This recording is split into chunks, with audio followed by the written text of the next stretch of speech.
వైఎస్ఆర్సీపీ అధినేత మాజీ ముఖ్యమంత్రి వైఎస్ జగన్మోహన్ రెడ్డి గుంటూరు జిల్లా తెనాలికి బయలుదేరారు. ఇటీవల పోలీసుల దాడిలో గాయపడ్డ జాన్ విక్టర్ కుటుంబాన్ని ఆయన పరామర్శించనున్నారు. కాసేపటి క్రితమే తాడేపల్లి నుంచి రోడ్డు మార్గం ద్వారా తెనాలికి బయలుదేరారు వైఎస్ జగన్.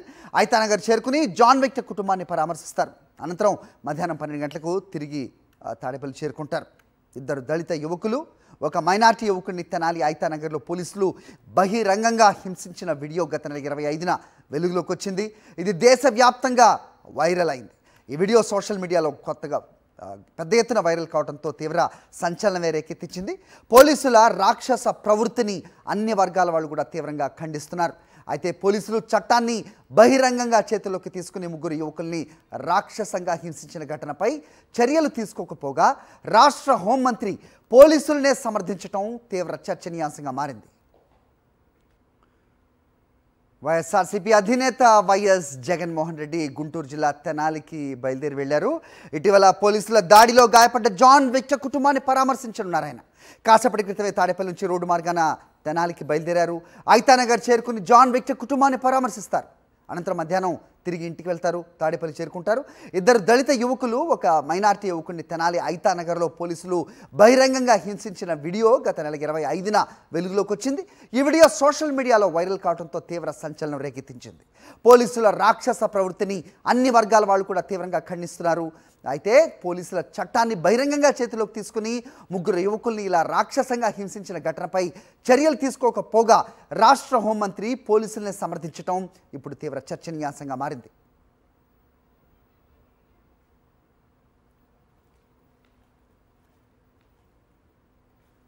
రైట్, ఈ అంశంపై అప్డేట్స్ మా కరెస్పాండెంట్ అశోక్ అడిగి తెలుసుకుందాం. అశోక్, ఎంతసేపట్లోగా మాజీ ముఖ్యమంత్రి వైఎస్ జగన్మోహన్ రెడ్డి అక్కడికి చేరుకుంటారు? ఐతానగర్లో ఎలా ఉంది సిచ్యువేషన్?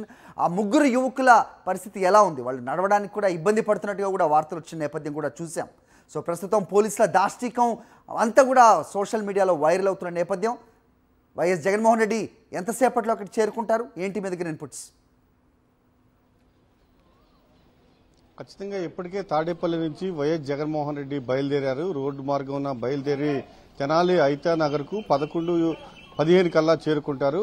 ఇక్కడ కుటుంబ సభ్యులను పరామర్శించిన తర్వాత ఎవరైతే పోలీసుల దాడిలో గాయపడ్డారో విక్టరు, అలానే రాకేష్, బాబులాల్ ముగ్గురు కుటుంబ సభ్యులను ఆ ముగ్గురికి సంబంధించిన కుటుంబ సభ్యులను పరామర్శిస్తారు. మనం చూస్తున్నాము, పూర్తిగా కూటమి ప్రభుత్వం అధికారంలోకి వచ్చిన దగ్గర నుంచి రెడ్ బుక్ పాలన కొనసాగుతోంది. రెడ్ బుక్ పాలన అంటే అరాచకానికి ఐకాన్ లాంటిది. ఎన్నికలు ఫలితాలు వెలువడంగానే వైఎస్ఆర్ కాంగ్రెస్ పార్టీ కార్యకర్తల్ని, అలానే నాయకుల్ని, సోషల్ మీడియా వాళ్ళందరినీ పైన అక్రమ కేసులు బనాయించడం, పోలీస్ స్టేషన్లో అక్రమంగా నిర్బంధించడం, వాళ్ళని తీసుకొచ్చి సావబారటం మనం చూస్తూనే ఉన్నాం. అయితే ఇప్పుడు సాధారణ ముగ్గురు వ్యక్తులను తెనాలిలో పోలీసులు నడి రోడ్డు పైన కూర్చోబెట్టి కాళ్లు జాపి కాళ్లపైన ఒక సిఐ బూటు పెట్టి అరికాళ్లపైన అలుపు వచ్చేంత వరకు కొట్టడం రాష్ట్ర వ్యాప్తంగా కాదు దేశవ్యాప్తంగా సంచలనం సృష్టించింది. ఈ వీడియో గత నెల 25వ తేదీన బయటకు వచ్చింది. బయటకు వచ్చిన తర్వాత పూర్తిగా దేశవ్యాప్తంగా వైరల్ అయింది.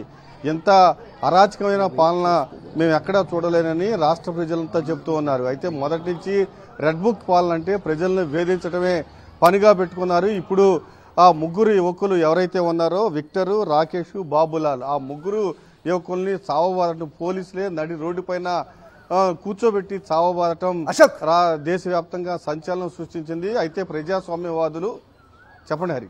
అశోక్, అయితే ఈ పోలీసుల చర్యల్ని ఖండించకపోగా హోంమంత్రి నిన్న చేసిన వ్యాఖ్యలు ప్రస్తుతం దుమారం రేపుతున్నాయి. సో అనేక ఘోరాలు జరుగుతున్నాయి. మరి ఆంధ్ర రాష్ట్రంలో పసిపిల్లల మీద కూడా అఘాయిత్యాలు జరుగుతున్నాయి. మరి వాళ్ళని ఎందుకు ఇలా హింసించట్లేదు, వాళ్ళని ఎందుకు ఇలా కఠినంగా శిక్షించట్లేదు అనే ప్రశ్న ఒకటి వస్తుంది కదా. సో దానిపైన గ్రామస్తులు ప్రశ్నిస్తున్నారేమన్నా? ప్రజాస్వామ్యులంతా ఒకటే చెప్తున్నారు. పూర్తిగా ఈ హింస రచన ఏదైతే ముగ్గురు యువకులను నడి రోడ్డు పైన కూర్చోబెట్టి వాళ్ళని కొట్టడం అత్యంత దారుణం. ఇంకా చట్టాన్ని అమలు చేయాల్సిన పోలీసులే ఆ చట్టాన్ని అతిక్రమించి ఇట్లా దాడులకు బరి తెగిస్తే పూర్తిగా ఇంకా చట్టాలను ఎవరు అమలు చేస్తారు? కోర్టులు ఎందుకు? పోలీసులే నేరుగా శిక్షలు వేస్తుంటే ఈ ప్రజాస్వామ్యంలో ఇలాంటిది మంచి పద్ధతి కాదు అని ప్రజాస్వామికవాదులు, దళిత సంఘాలు, చెప్తూ ఉన్నారు. హోంమంత్రి మాత్రం పోలీసులను పూర్తిగా సమర్థించడం పైన ప్రజా సంఘాలు ఎవరైతే హక్కుల సంఘాలు కూడా మండిపడుతూ ఉన్నాయి. పూర్తిగా ఆటవిక రాజ్యంలో ఎలాంటి దాడులు జరుగుతాయి, పూర్తిగా దీనిని హోంమంత్రి సమర్థించడం హేయమైన చర్య అని కూడా ఆగ్రహం వ్యక్తం చేస్తున్నారు. పూర్తిగా నడి రోడ్డు పైన 3 వ్యక్తులను కూర్చోబెట్టి పోలీసులు బూటు కాలుతో వాళ్ళ కాళ్ళని తొక్కి ఒక సిఐ కొడుతూ ఉంటే అలుపు వచ్చేంత వరకు గేదెను పడ్డట్టు ఒక గట్టిగా కొడుతూ ఉంటే ఇది ఎక్కడికి పోతుంది? ఈ సమాజం ఈ విధానం మంచి పద్ధతి కాదు. ఆ చట్టాలను అమలు చేయాల్సిన పోలీసులు ఇలా దాడులకు పాల్పడటం మంచిది కాదు.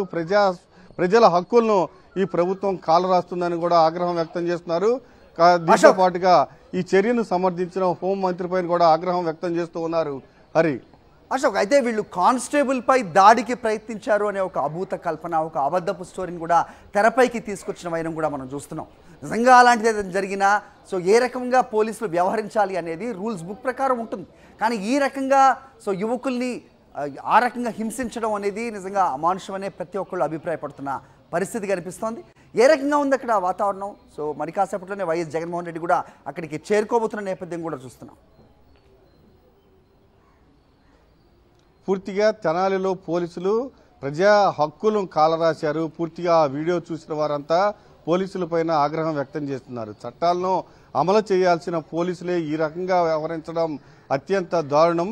ఏదైనా ఒకవేళ ఎవరైనా తప్పు చేస్తే వాళ్ళని న్యాయబద్ధంగా అరెస్ట్ చేసి కోర్టులో ప్రవేశపెడితే కోర్టులు విచారించి వాళ్ళకి శిక్షలు వేస్తాయి. కానీ పోలీసులే నడి రోడ్డు మీద అత్యంత దారుణంగా 3 వ్యక్తులను కొట్టడంపై అందరూ ముక్త ఖండంతో దీన్ని ఖండిస్తూ ఉన్నారు.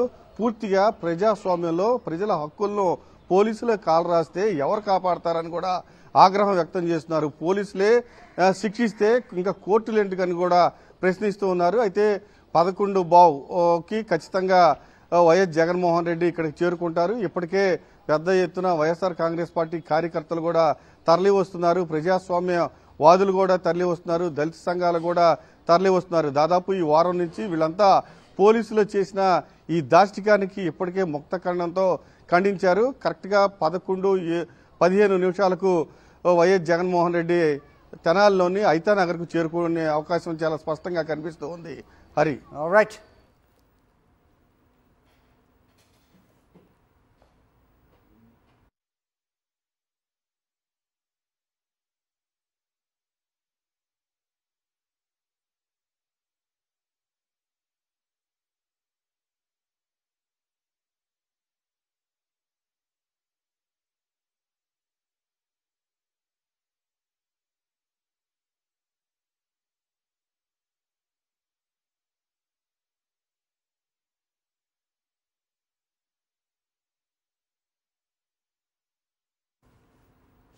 తెనాలిలో పోలీసులు ప్రవర్తించిన తీరు అత్యంత దారుణంగా ఉందన్నారు బాధితుడి తల్లిదండ్రులు.